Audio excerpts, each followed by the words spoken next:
সাব্রু মহকুমার বেতাগা ভিলেজের সাধুরামপাড়ায় ঝড়ে ক্ষতিগ্রস্ত বাড়িঘর পরিদর্শন করেন সিপিআইএম নেতৃত্ব। নেতারা গ্রামের ক্ষতিগ্রস্ত পরিবারগুলোর সাথে কথা বলেন। ক্ষতিগ্রস্ত পরিবারগুলোকে সরকারি আর্থিক সহযোগিতার দাবি করেন। গত 5 মে ভোর রাতের ঝড় বৃষ্টিতে বেতাগা ভিলেজের সাধুরামপাড়ার 6টি পরিবার ব্যাপক ক্ষতিগ্রস্ত হয়েছে।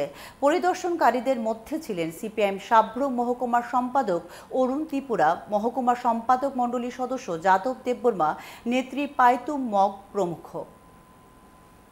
তুফান আইয়া ইয়া ব্যাগ উল্টে নিছে, এবারে মিস্ত্রি আনি জায়গা নাই থাকবার, বুঝে নি ঘুমাইবার।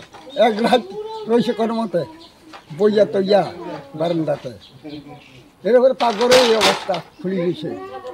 এরকম আমার সে ইয়া খুলি নিছে, এই দেখা এই অবস্থা। আমার কোনো মতে থাকবার জায়গা নাই।